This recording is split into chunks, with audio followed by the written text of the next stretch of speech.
everyone. Welcome to the Caitlin Francis podcast. This episode, we are going to be focusing on a little bit of the how-to for K through third homeschooling. So if you are new to homeschooling, or you have been doing it a few years and you're feeling really overwhelmed, or you just need some inspiration or a refresh, hopefully this episode will be helpful and encouraging to you. This one is a shout out to my sister-in-law, who was like, I was talking with her a bunch over Christmas because she is beginning homeschooling her oldest, and she was not homeschooled. So I was just giving her some encouragement and letting her pick my brain, ask me questions about sort of the how and the why and all that fun stuff. And she was like, you should put this in a podcast because this is super helpful. And I have a bunch of friends who also are starting homeschooling and they're feeling really overwhelmed. So I just wanted to give a shout out to her. Thank you for giving me the inspiration. But also I'd been wanting to talk about this for a bit because I know that there are a lot of people out there who begin homeschooling and they just are inundated with inundated. I don't know. Do you know how to pronounce that one? Can you leave it in the comments if you do? Inundated with just so much content. And so how to homeschool, what should you be doing, all this fun stuff. So a lot of friends that I have too, I've walked with them through some of the beginning journeys. I'm in a co-op full of wonderful families, and a lot of them join because they know other families. And so it's been this kind of chain reaction. But a lot of them start out in the public charter school system, which we have in California, which I talk about in my other episode, how to homeschool in California. But they'll jump into, and I've spent a lot of time talking with a lot of people who get really overwhelmed, especially in the beginning, which is completely understandable. Especially if you did never plan to homeschool. A lot of my friends never planned to homeschool, kind of happened on accident, or they knew someone who did it. And so they loved it and they tried it and now they're hooked. But it can be really overwhelming, and there can be a lot of information. So I just wanted to start with I wanted to give a quick overview of K through 3 and give some real practical examples of like how to do some of the things that I'm going to suggest. So first of all, I've talked about these books before, and they come in like either 3 separate ones, or they come in like they put them together. Amazon put them together. I'll link them down in the notes. They are by Ruth Beechick, and they are a home start in reading, a strong start in language, and easy start in arithmetic. If you have children in between the ages of K through 3 and you're going to start homeschooling and you've never homeschooled before, please do yourself a favor and get these books. They take absolutely no time at all to read, and they are super encouraging to get you started. They give you some goals, some really practical goals. They help you understand how you can fit homeschooling into your everyday life, and help to encourage you to see that the homeschooling is not just the school that happens in a workbook at a table. Homeschooling is a whole different thing from a public school system. So the first thing you got to do when you're planning to homeschool is you want to remove the expectation that it's going to look like a classroom at any point in your house. There will be times when it will. The older grades definitely starts to look more classroomy, but most specifically for K through 3, those beginning years, you don't need to be recreating the classroom. That's not why you homeschool. You homeschool so that you can have a whole life full of learning and not just bookwork at a blackboard. Okay. So the first thing I want to encourage you to do when it comes to beginning your K through 3rd grade children is read. You guys need to read. You need to read aloud. You need to read to yourself. You need to read to them. You need to have them read. If they don't read, you need to fill their house full of picture books that they can sit and look at. We have books everywhere in my house, and we have collected those very slowly over time. I also have a whole bunch of books from my mom, who homeschooled, and so she gave me a bunch of books. But there was a big debate a couple months ago on Twitter with some of the people that I'm mutuals with, about how expensive it is and how you can't possibly tell people to have a home library, and how guys, you can buy books on Amazon for like $1.99. You can go to yard sales. You can go to bookstores. Libraries sometimes have sales, though I've never seen that actually in my city, but maybe I need to pay more attention. The point is, you can ask for books for your children's birthdays. You have enough toys. Ask for books. I'm the boring aunt because I always give books. which my sisters-in-law appreciate, but I don't know that my nieces and nephew like that very much. Nieces and nephews like that very much. But the point is, books are something that are super important. They open up the whole world to your children and to yourself. So if you don't know where to start and you're overwhelmed with everything and everyone's having a meltdown, put all the books away, grab a book, put all the school books, workbooks away, grab a book and read it. Now, the thing that my sister-in-law was most curious about when we were talking at Christmas was like, where do you find books? Like I'm, I love reading. I think it's really important. I think you should read aloud. I think that you should have your children read and all that fun stuff. But like a lot of people don't know where to start when it comes to how do I find good books? Because I caution you, I don't mean like go grab, I don't know, the Phineas and Ferb children's book from the library, or the, Elmo, Tickle Me Elmo ABCs. Those are fine, but there are scads and scads of good books in the world. You just have to know where to find them. And so I want to suggest that anyone who is looking for good books, picture books included, picture books don't have to be like little dumb books with like 2 words per page. They can be like really intense and beautiful, good stories full of all kinds of history and geography and et cetera, et cetera. So a place to find those, there is a wonderful website and a podcast called Read Aloud Revival. You guys could check that out. I'll put it in the notes below. I am a big fan of the company called Beautiful Feet Books. They have guides that you can use. Like you can purchase an entire guide, like this one, I'll talk about this one in a minute, Around the World in Picture Books. But you can get these guides and they are full of book suggestions, or you can just go on their website. Sorry, Beautiful Feet. You can go on their website and you can just like click on each curriculum and then find the list of books and then read those. Those are going to be an A+ every single time. The other thing that you can do is you can get yourself a library card if you don't already have one. I actually don't take my kids to the library in Southern California anymore because I literally can't. There's the junk that is in the children's section, the junk that is in the adult section. There's no reason for me to take them in there, which is really unfortunate because before 2020, we used to go to like story time and all that fun stuff. And then we started going in and it was real subtle, but it was like, even in the children's department, it was like, they'd have the books set up that were like, Heather has 2 mommies. And like, I don't know, you know what I mean? It's the woke stuff. And I can't do that. I don't want to do that. So what I do is I find my book list, I decide what I want to do. And then you can, in California anyway, you can reserve them online and have them held for you. And then you get a notification. You can just go pick them up. So you don't have to go into the library. I mean, you have to go into the library to get the books, but I mean, like, you don't have to go to the library and look through all the books. You can spend your time looking through the internet to find the good books, the lists of the good books. Even if you just Google it, like I Googled like homeschool read alouds or like picture books for homeschoolers, there's literally a million lists. But what I would do if you feel overwhelmed by the millions of lists is I would either check out the Read Aloud Revival, because I know she's got great stuff, and also the Beautiful Feet books. Just go on the website and I'll put it in the notes, and you can just cheat and go like get the book lists and then look them up at the library. And then if you get them and your family loves them, then you can buy them. Don't go ahead and buy them like right away. I wouldn't. I don't love every single book that I've ever gotten. But if you love a good book, then put it on your Christmas list, put it on your birthday list. Watch for it to go on sale on Amazon. A lot of times Amazon will cut their book prices by 50%. Almost all the books that I've ever ordered from Amazon, I can get new copies. Or you can go on eBay too, or you can go on like Able Books or whatever. I mean, there's a bunch of online used booksellers that you can compare prices with. And get yourself those good books, because your kids will read them over and over and you will enjoy reading them. The thing about the Beautiful Feet books or the Read Aloud Revival books or anything in that category is that you also are going to enjoy reading them to your kids. And if you're not enjoying reading them, like, your kids are going to be able to tell. And like, you know what I'm talking about when you like, there's a dumb book versus a better book. Like, you know what I'm talking about. So find yourself the good books, and then you'll never be bored at story time again, because the kids will love reading. They'll love listening to you reading. Okay, so once you've tracked down your beautiful books that you're going to read aloud, I want you to do a couple of things. First of all, don't put a bunch of pressure on yourself to like read aloud a certain number of minutes a day. Don't like, we have to do it before breakfast, we have to do it after dinner. Like, Put it where it works for your family, put it where it works for your children.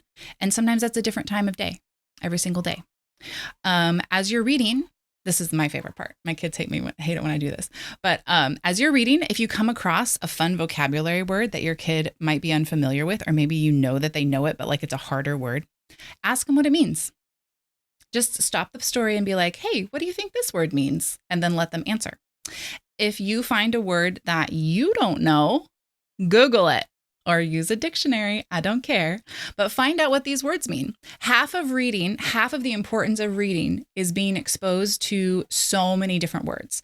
And that's so important for a child's development, because later when they start reading too, they're going to have been exposed to all these words, and they're going to maybe be able to sound out a word they wouldn't otherwise know because they've heard you say it before, or you've talked about what it means before. So reading is not just like, it does so many different things for your brain. And especially when you read aloud to your child, it helps them with language development. It helps them later on when they're reading themselves. And it helps them with vocabulary, understanding new words. It cracks me up when my toddler will use some ridiculous like 50-cent word. And I'm like, where did you get that? And then I realize that she's listening, because we're reading all the time. And we're talking about all the different words that we hear that we don't know. I try to challenge myself to read books that have words I don't know. And then I look them up, because that's good for your brain, even as an adult. So as you're reading aloud, pause and ask what it means, what the words mean, and help them think through it if they don't understand. The other thing you can do to get more out of your reading is when you're done with the book, ask them what the story was. Ask them to tell you what happened. Like, it just has to be the main points. Don't make it crazy, but just ask them what happened and let them tell you back. That helps with their retention and their memory. So just right off the top of your head, if you're brand new to homeschooling and you're feeling super overwhelmed, find some good books and do some reading. That will help you guys get started on the right foot, and that will help everybody be excited to do learning of other kinds.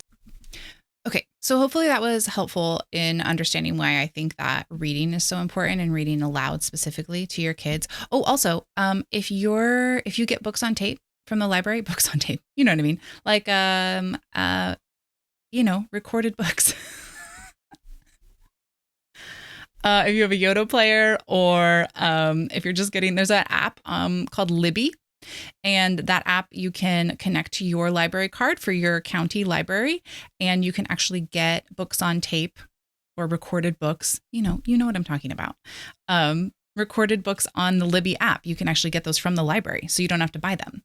They don't always have everything, but you can try to find read alouds. We like to listen to books in the car when we're driving, even if we're just driving 30 minutes. Sometimes we go on long trips to see my family, and we will listen to books on tape. So that's a great way to get some books in when you don't have time. I completely understand that it's hard to find the time to read, and especially as the kids get older. I struggle with that sometimes too. But so even if you can get in a little book on tape, a little pre-recorded book, that would be great for your kids and for you. Sometimes it's really interesting to listen to a book you hadn't ever read while you were driving in the car. I know that is always interesting for me. But I wanted to start the episode with the emphasis on reading, because I just wanted to help you see that can set the basis for the rest of your schooling. Okay, now I want to give some encouragement for hitting the other subjects that aren't those core subjects, those reading, writing, math subjects. A lot of new homeschoolers that I know, and including my sister-in-law, will say to me stuff like, oh my gosh, I'm so overwhelmed. This is taking so much of our time. How am I supposed to do all the core subjects and math and history and geography and science and all this other stuff? For some reason, we have it in our heads that when you go to public school, you get history and geography and science and English and like literature and art and all that fun stuff every single day. And that is simply not the case.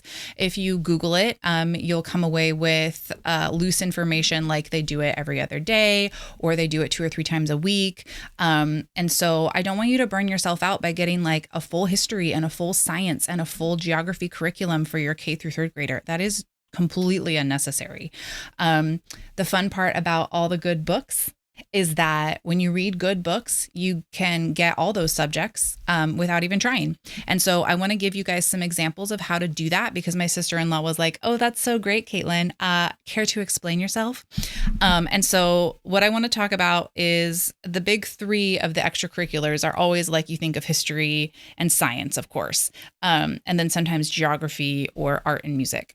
So I just want to give like a short example of something that you can do where you're getting science every day. So K-3, I love doing science with K-3 because they freaking love everything. They think everything is so interesting and it's really easy science too. Like if you were really bad at science in high school or you really hated it because, chemistry is terrible, that's not what we're talking about. We're not talking about chemistry science. We're not talking about biology science. We're talking about how does that worm outside change into a butterfly?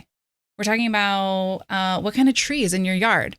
What is the sun doing during the day? Do you see how the moon changes every night, how it's different? That's all science. Observational science is a big hit in K-3. So there have been times when I've had a couple of little curriculums that I go through to help me sort of get started. But the best thing that you can do is find out what your kid is interested in and then go find out about it. Go find a book. Or find a Magic School Bus episode. The old school Magic School Bus, like 1990s, 2000s Magic School Bus episodes are still out there. I think they might be on Amazon. I can't remember. But they are fantastic. Even like my 5-year-old, sometimes my 4-year-olds will sit and watch it. Like you would not believe if you don't remember watching them, sit down and watch them with your kids. They have so much good stuff in them. Say it's raining outside. Find the episode of the Magic School Bus that's on rain. Get a book from the library that's about rain. Google how rain works and find a short little YouTube video about it. We live in the coolest timeline for homeschooling because literally everything you could ever want to know is on the internet. And they have amazing YouTube videos. Unfortunately, I don't have a lot of channels that I recommend because I haven't spent a lot of time weeding through them. But oftentimes you just search how rain works for kindergartners or something. Maybe preview some of the videos first, but eventually you'll figure out a channel that has good stuff on it. And then you can just Google it and YouTube it. It's amazing.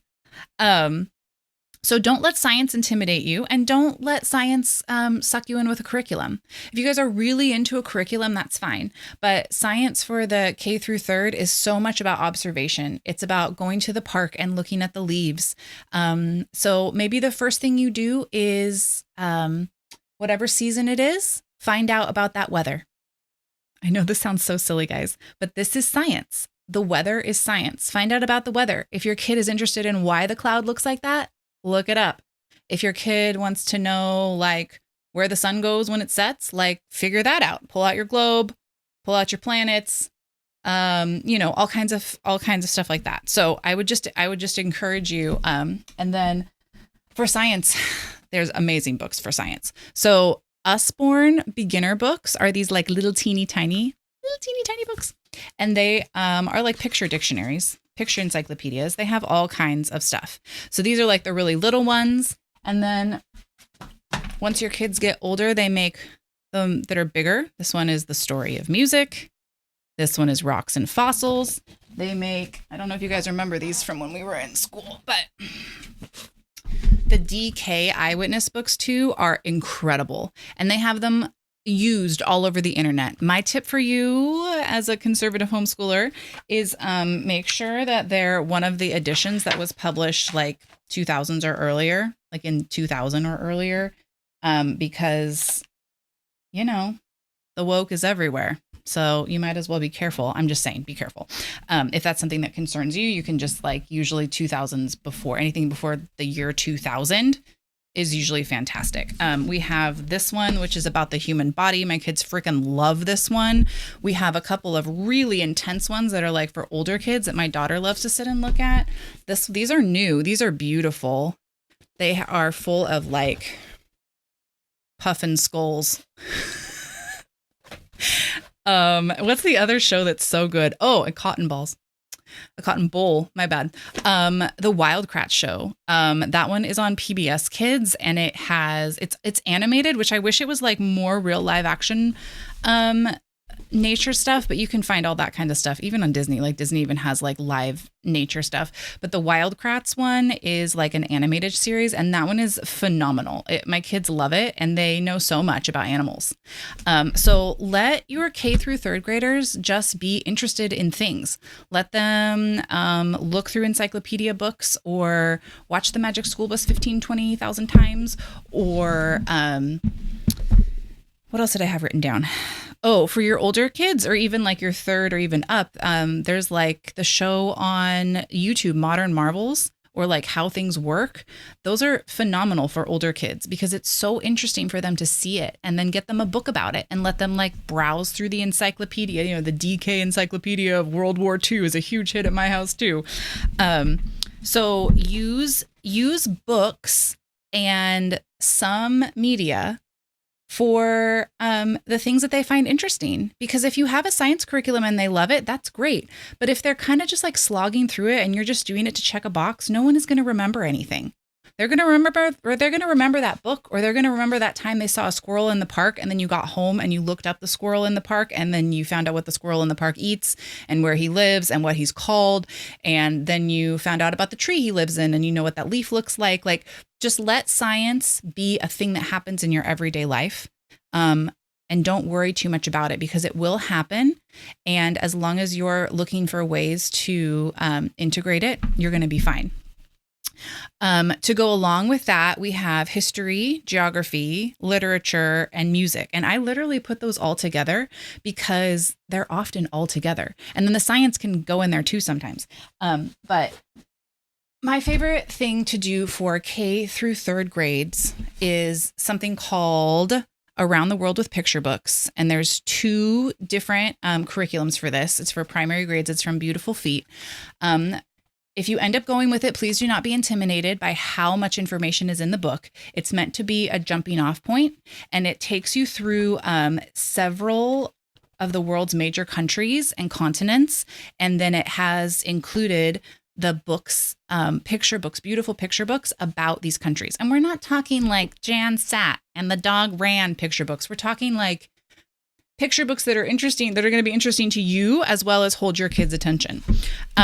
So that so anyway, that kind of curriculum, even though it might feel intimidating at first, that's going to cover your history, your geography, your literature, your art, your music, and sometimes food. There's culinary stuff in the Beautiful Feet one. So just don't make it hard on yourself is what I'm trying to say. The big 3, reading, writing, arithmetic, those are important and you should do those every day. The rest of them, fit them in to your life. If you guys are super interested in a specific time period of history, find a novel about that time period and read it aloud. It doesn't have to be something that they completely grasp, but even if you guys are all learning about it together, that's fine. So with the history, with the Around the World in Picture books, this is my favorite book too. You could just grab this book and you don't need anything else. Okay. In this book, there are a million. Gosh, I'm so bad at this. Sorry. There's a page for almost every country of the world, and it gives you little pictures, and it tells you what continent it's on, and then it gives you all kinds of fun information about it. So what you could do, this is my practical advice, start with this book. Let them pick a continent, then pick a country, open it up, read about it, and then, I don't know, find a YouTube video of that country and watch them walk through that country. And then look up what that country is famous for, and it'll tell you in this book. That's why it's so cool. Take out a map, take out a globe, take out an atlas, whatever you've got, and then look for where that is compared to where you are. Make the things about them because they will remember it then, not about them in that way. Find ways to help them understand how it relates to them. This is where you live on the map, see? But this is where France is. It's way over here across the ocean. Remember when we went to the ocean? Remember how big the ocean was? Yeah, you'd have to go all the way across that ocean and all the way across the United States. Like, make it cool. Make it understandable. Make it interesting to them because then they're going to understand and they're going to remember it. Okay. A last example that I want to give for a way to integrate learning into your everyday lives. We were going to see a performance of Peter and the Wolf which is a famous orchestra number by Prokofiev, some Russian guy. Embarrassingly cannot remember that. And so what I did for the weeks leading up to us being able to go and see this is we got a couple of different books, a couple of different beautiful picture books about Peter and the Wolf. We listened to the audio version of Peter and the Wolf. We talked about all the different instruments that you can hear in the different sections of Peter and the Wolf. And then we went and saw the live performance of Peter and the Wolf. And guess what my kids still talk about? You guessed it, Peter and the Wolf. So that's the kind of stuff that you can do to integrate it into your regular lives, into your everyday lives. My sister-in-law took her daughter to see the Nutcracker Ballet this year. My daughter was in it, and so they came and saw her.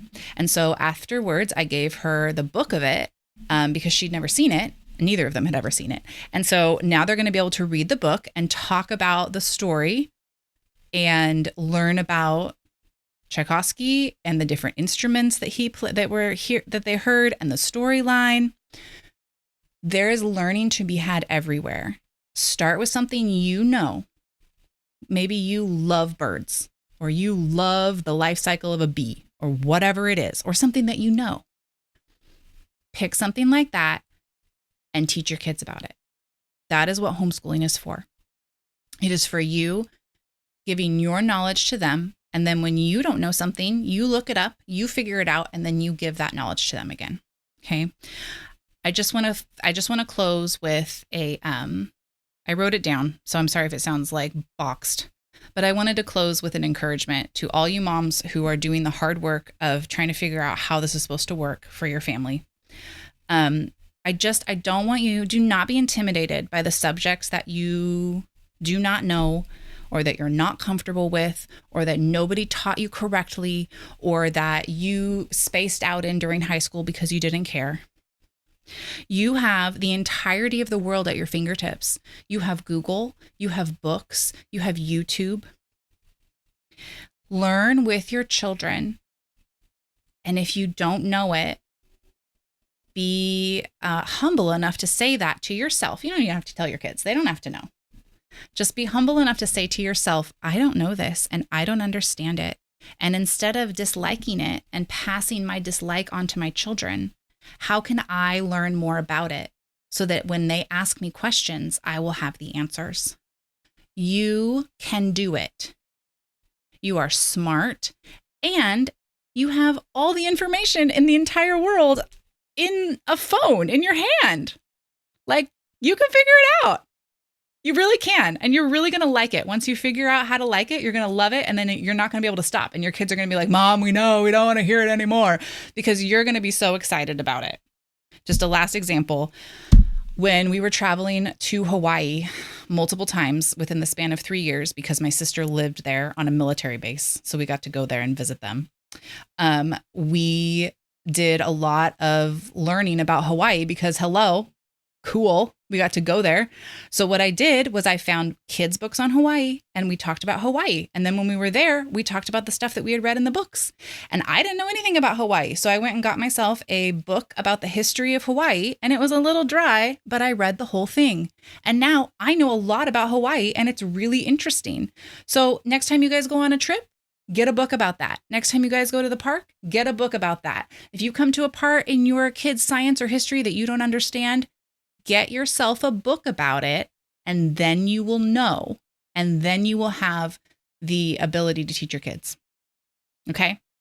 I'm done. I'm going to get off my soapbox now.